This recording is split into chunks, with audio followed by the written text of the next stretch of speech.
New iPhone day! But here's my dilemma. I'm sick, my kid's sick, my wife is even sicker, so I gotta bring my sick kid and my sick self to the Apple store, which means I get to go there looking like this. How quickly do you think they're going to give me my iPhones?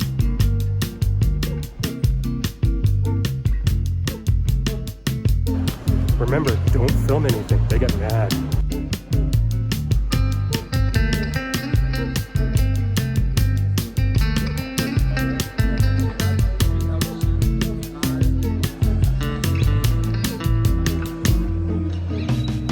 So I think they gave me the trainee because I'm still not out and it's been about 20 minutes. And my kid has to go now for a nap in 10 minutes. Yikes. So I was able to get my two iPhones, but they couldn't put Apple Care on one of them for whatever reason. And I've been in there for about half an hour with a cranky baby. So I've got Apple Care on one. Don't think I'm breaking time 10R today. But let's go home and take them apart. Traffic!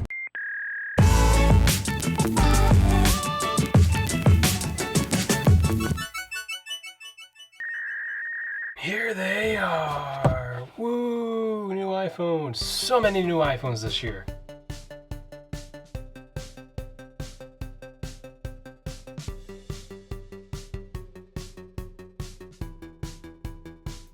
Take it all apart. I'm gonna see how close this dummy model that I got a couple months back.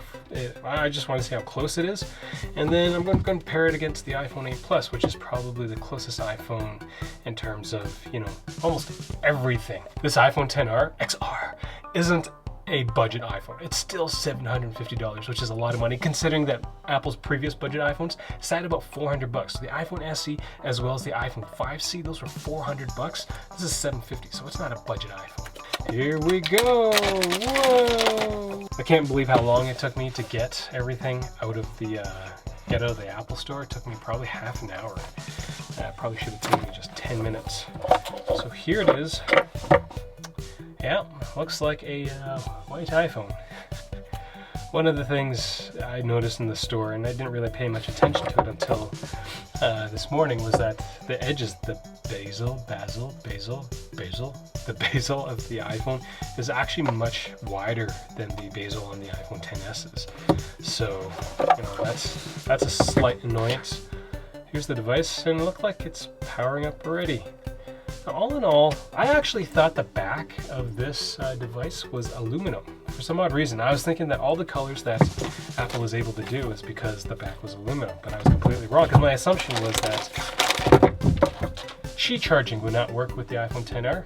I'm definitely wrong. So, oh crap. I have to go find an iPhone with my SIM card. And, oh no, I can start it off without a SIM card. Let's peel off this sticker. This quick start feature is probably the greatest thing in the world.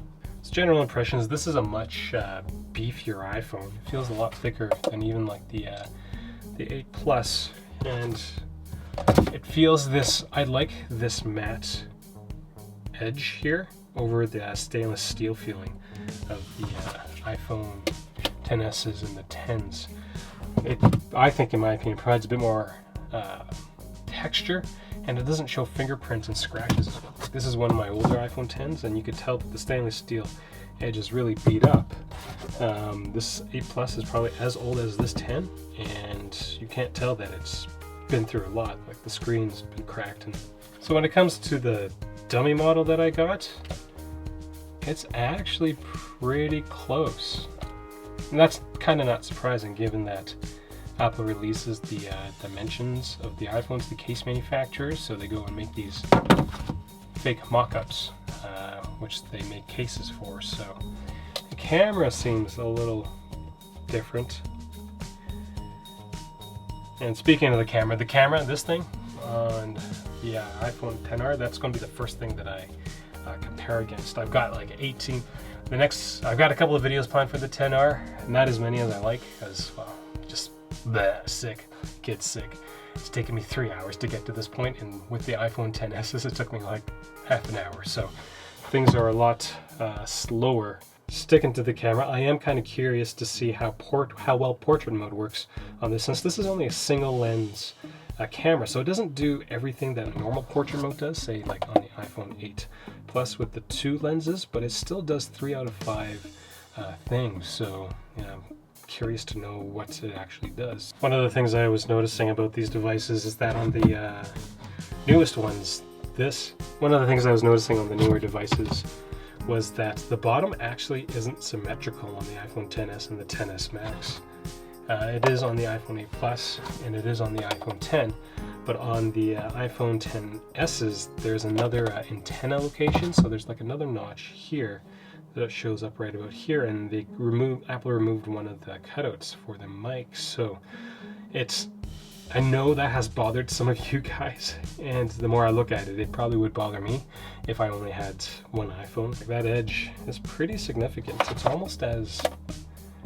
almost larger than the edge on the iPhone 8 Plus, so it's kind of, I don't know if, I'm sure I'm just going to eventually get used to that. It honestly looks awful, given that I've spent so much time looking at the other iPhones.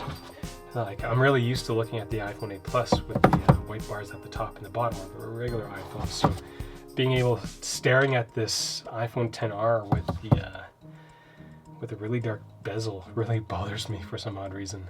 That's actually kind of neat. The SIM card tray is actually at the bottom. So usually it's in the middle here on, well, the last few generations, but it's really tucked way down there. I wonder if they, I think this is eSIM compatible as well.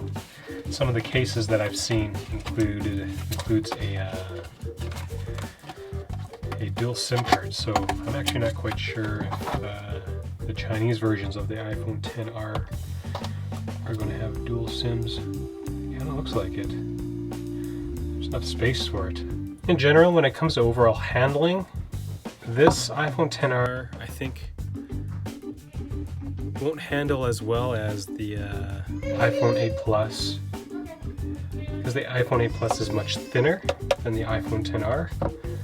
So I think between the two, you hear my kid screaming. He's so upset, he's so sick, we're all so sick. Yeah, that extra thickness is going to make a big difference in terms of, well, if you use your iPhone in a naked fashion. When it comes to cases, it's kind of the same thing. I've got Mouse Limitless 2.0s on both these devices, and the edges right along the middle of the iPhone 8 Plus, it handles way better than the middle of the iPhone XR. This thing feels really bulky in my opinion. I wonder if it feels any worse than the iPhone XS Max, which is actually filming. It's the camera at the top. That's the XS Max that I'm using, so I can't take it down right now. Actually, I'll take it down just to see, for comparison's sakes. Yeah, like it kind of handles just as poorly, or as bulky. Actually, it feels bulkier. The XR feels bulkier than the iPhone XS Max, which is kind of crazy. I don't like that. Oh well. Comes to the rest of the box, yeah, you got another charger, another set of headphones, another cable, kind of a boring whatever you come to expect. There's no more lightning dongle, which is actually one of the pros of actually going and buying an iPhone 8 Plus over the iPhone XR. Right? Like, you could get if you really love your headphone jack, you can definitely get the 8 Plus over the XR. And the differences video that I'm coming up with, I'm also going to do one between the XR and the 8 Plus, if you're trying to figure out, you know, where to spend your $500, $600, $700 upgrade for your next phone. So that's kind of all I got. Do stay tuned for the rest of my iPhone XR release videos at this weekend. Pretty excited to crunch all these videos. I got a new whatchamacallit, external processing unit for my laptop, so I'm excited to see if that makes any difference in terms of processing. An eGPU sitting in I bought a Radeon Vega 56 sitting in an eGPU Sonnet Breakaway box 650, so pretty cool. It's loud. I don't know if my microphones are picking up the sound. It might be, but well, we'll see. So do stay tuned. Thanks for watching.